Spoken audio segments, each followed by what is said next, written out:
عالمي عالمي عالمي إلهي إلهي إلهي طب النبوي طب النبوي.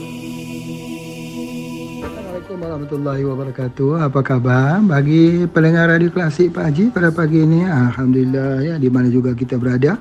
Salam daripada kejauhan ini. Mudah-mudahan Allah berikan kesihatan kepada kita semua, keluarga kita, dan menikmati hidup ini dengan baik insya-Allah dengan izin Allah. Alhamdulillah, perbincangan Pak Haji pada pagi ini bahawa peningkatan orang sakit jiwa hari ini di negara kita mencatat tempat yang kedua. Masya-Allah. Tempat yang pertama tu apa ya? Sakit jantung. Yang kedua, sakit jiwa. Subhanallah, hasil daripada COVID-19 ini, hasil daripada lockdown ini, hasil daripada sikit tekanan ini, maka peningkatan kepada orang yang sakit jiwa ini, sakit jiwa ni bukan gila ya. Nanti kita katakan sakit jiwa ni banyak sebenarnya. Ada mental disorder, ada anxiety, ada depression, ada stres, ada over stress, ada apa dia panggil itu, halusinasi dan sebagainya, kategori-kategorinya. Tetapi memang begitu hari ini. Kalau kita tengok pun dalam YouTube cerita dia gaduh-gaduh saja. Kalau ada masalah sikit saja di jalan raya misalnya, pasti bergaduh semua, mau bergaduh dengan polis, mau bergaduh dengan pegawai-pegawai kerajaan, mau bergaduh semua tempat. Apa yang sebenarnya yang dah berlaku ni? Emosi sudah tak dapat terkontrol ini. Inilah yang dimaksudkan dengan perbincangan kita pada hari ini, ialah peningkatan sakit jiwa.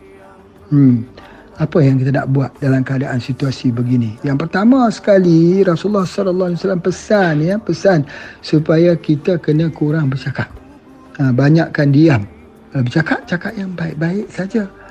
Jadi kalau kita fikir dulu sebelum kita nak keluarkan bahasa kita itu, bahasa yang menyakitkan hati orang kah, bahasa yang mencetuskan kemarahan kah? Kerana tujuan kita, salah satu daripada kebaikan yang ada kepada Muslim itu ialah terpelihara lidahnya. Baik, InsyaAllah itu kita latih kita latih di samping kita berdoa kepada Allah SWT. Namun begitu, bagaimana caranya kita nak mendapatkan beberapa herba yang boleh mempengaruhi perasaan, boleh bagi kita jadi cool. Jangan temperature selalu tinggi. Salah satunya ialah human growth hormone, AGH. Pengambilan AGH itu membuatkan kita menjadi lebih cool, lebih sejuk, lebih dingin. Hati kita tidak melonjak-lonjak, tidak meruap-ruap, tidak membara lah orang kata. Tidak menjadikan dunia ini seperti api berada di atas bara api. Tidak, dia memang begitu. Jadi human growth hormone ini didapati bahawa dia ini boleh menyebabkan gembira, seorang itu gembira. Macam orang kata ambil vitamin C boleh menyebabkan kegembiraan. Begitu juga SGH ini menyebabkan kegembiraan. Jadi oleh sebab itu ada di kalangan saudara-saudara kita yang sebut bahawa bila mereka kena COVID-19 ini, ya, sebab kita tahu bahawa COVID-19 ini dia melibatkan stres, dia melibatkan jirim kelabu yang ada di otak kita itu, menyebabkan kita jadi nak marah, jadi gelisah, jadi liban-libu, jadi keadaan yang tidak keruan. Maka ada penelitian yang mengatakan bahawa, ada testimoni yang mengatakan bahawa kami ini ambil human growth hormone, AGH. Bila ambil SGH tu normal, back to normal. Nak marah, dia jadi tak marah. Nak rasa, nak menjerit, dia coolkan balik kita punya perasaan kita. Kadang-kadang kita lihat COVID-19 ni macam seperti seperti berlaku halusinasi pada jiwa kita. Jadi inilah yang perbincangan kita. Jadi sakit jiwa itu ataupun perasaan itu dia perlu kepada hormon. Hormon apa? Hormon endorfin. Di mana ketika hormon endorfin ini tinggi, maka dia akan bagi ketenangan. Kalau hormon kortisol itu tinggi, dia akan jadi stres. Bagaimana kita nak menekan hormon kortisol dan nak mengeluarkan endorfin, maka itulah kita ambil human growth hormone 2, HGH2. Itu yang kita ambil. Dan yang kedua yang sudah telah kita bincang sebenarnya ya dalam kursus-kursus kuliah-kuliah, salah satu daripada ubat penenang ialah kapsul syak catalyst. Ini telah kita bincangkan dulu. Pernahlah Pak Ji sebut ya, kalau Dr. William James tu menulis syak don't get cancer ataupun syak still don't get cancer, dia menulis gitu. Pak Ji pula nak tulis juga sebuah buku apa dia, syak tak pernah kena penyakit gila. Sebab apa sebut begitu? Sebabnya kalau orang gila, kita bagi dia minum kapsul syak, dia sembuh dengan izin Allah. Tapi nak bagi orang gila ambil syak catalyst itu yang jadi permasalahan. Kalau kita boleh tangkap orang gila di tepi jalan tu, kita bawa balik ke rumah kita, kita disiplinkan pengambilannya, sembuh. Ajab sungguh syak ini ya. Dan sekarang ni sudah ada syak oil. Kita sudah ada syak oil, minyak squalene daripada hati syak. Subhanallah, bila kita teliti-kan bahawa syak itu memang kalau orang itu dia ada permasalahan jiwa, ada anxiety lah. Biasanya kalau orang perempuan tu dia jadi anxiety ya, dia jadi macam ketakutan, nak bawa kereta tak confident, kadang-kadang dia nak menangis, dia rasa dia tak disayangi dan sebagainya. Jadi bagi saja syak. Bagaimana syak itu menghilangkan ya, bagaimana kita nak tengok karakter syak.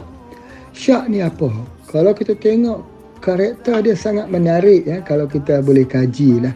Pertama, syak ni dia bersama dengan jamaah. Alaikum bil jamaah. Nabi katakan hendaklah bersama dengan jamaah. Syak ni dia bergerak bersama jamaah dia.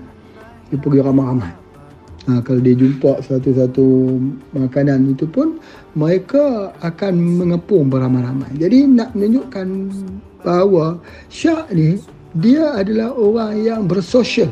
Orang pula, dia adalah haiwan yang bersosial. Haiwan yang bersosial ni apa? Yang duduk bersama dengan kumpulan.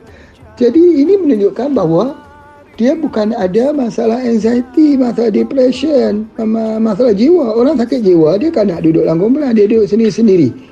Yang ni kita tengok daripada segi karakter dia, syak itu sendiri.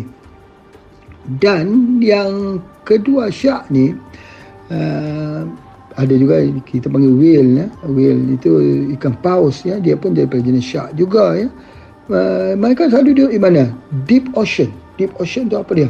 Karakternya itu suka duduk di dalam air dalam. Air dalam tu kita tahu bahawa dia akan ada oksigen. Apa bukti air dalam tak ada oksigen? Tak ada oksigen, tak cukup oksigen. Buktinya orang yang nak menyelam, dia mesti memakai tangki oksigen. Kalau dia nak selam tak pakai tangki oksigen, tak boleh selam sebab tak cukup oksigen. Tapi syak tidak pakai tangki oksigen. Tetapi dia boleh duduk saja di deep ocean. Kesesuaian fizik tubuh badannya itu dalam penciptaan Allah itu sesuai diciptakan begitu. Jadi orang yang jadi gelisah, liban-libu, orang jadi sakit jiwa, itu ialah kerana apa? Salah satunya ialah kerana kekurangan oksigen.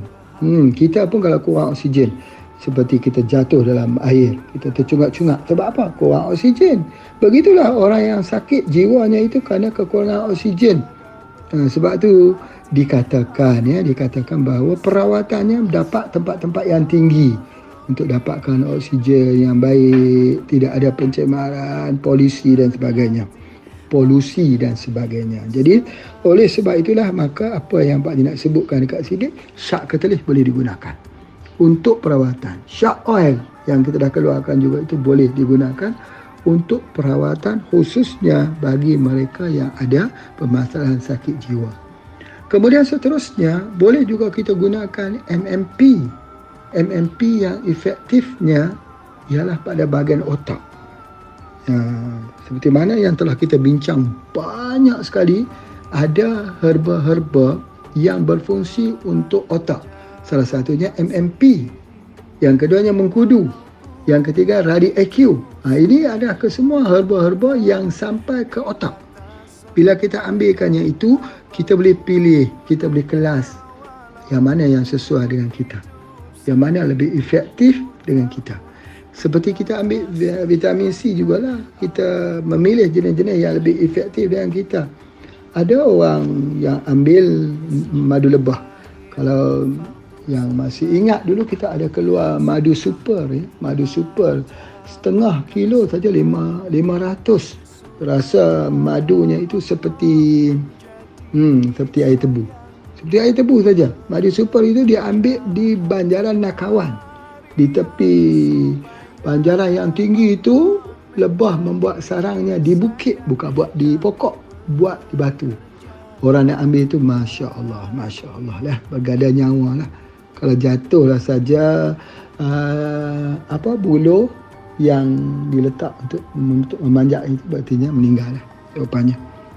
Tetapi ya, ada orang yang mempunyai kesesuaian ini, kita gunakan MMP supaya jangan sampai gangguan otak kita ini.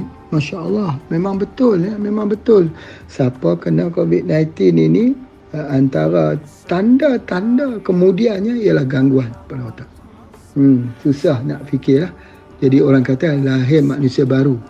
Baik, jadi perbincangan kita bukan hanya pada COVID-19 tetapi kepada permasalahan peningkatan sakit jiwa dan solusinya yang dicadangkan. Yang pertama, human growth hormone HGH. Yang kedua, syak katilis. Yang ketiga, syak oil. Yang keempat, MMP. Yang kelima, mengkudu. Yang keenam, rabi IQ. Boleh kita cubakan. Dan yang ketujuh, yang terakhir ialah Puraria, kapsul Puraria. Menarik sekali dan insya-Allah akan menjadi bukti kepada kita semua daripada testimoni yang akan kita dengar daripada semua teman-teman kita, siapa saja yang pernah mengalami permasalahan ini. Baik, terima kasih semua. Kita jumpa lagi dalam Radio Klasik, insya-Allah. Assalamualaikum warahmatullahi wabarakatuh.